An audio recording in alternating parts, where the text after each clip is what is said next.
વાવથરાદના માવસરી ગામની ગૌશાળામાં 71 લાખની ઉચ્ચપાત ગંભીર આક્ષેપો બાદ વિવાદ વકર્યો છે।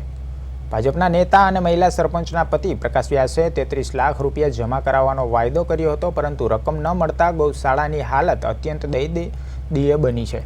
લખીરામ બાપુએ ચીમકી ઉચ્ચારી છે કે જો વહેલી તકે નાણાં નહીં મળે તો ગ્રામજનોને એકઠા કરી કાયદાકીય લડત આપવામાં આવશે।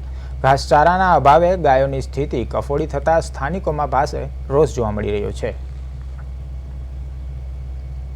અમે સોમવારના અડધા પૈસા ભરશો 33 લાખ રૂપિયા અને 15 દિવસ પછી 38 લાખ રૂપિયા ભરશો। આ હું ગામવાસીઓ બોલ્યા હતા, પણ કોઈ સોમવારના પૈસા કોઈ આવ્યા નથી, કોઈ અમારો પ્રશ્ન છો નથી। બીજા માણસો ઘણા આવ્યા હતા, પણ કોઈ આ વાત એને માનેલા છે નથી।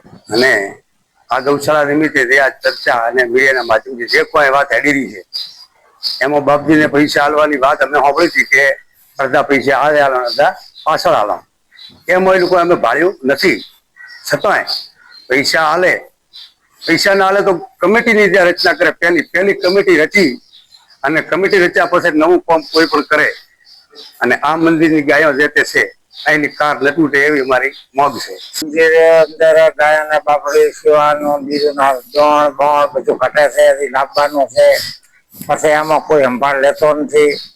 પછી બાપજી બેઠા, બાપજી પાસે કોઈ સંભાળ લે નહીં। બાપજીને મહેરબાની કરી એને ધોણી હોમો જોવો અને બીઆઈ અને ગામવાસી બધા કાલે 17 તારીખને બાપજી બોલાવે છે, બધા આવજો।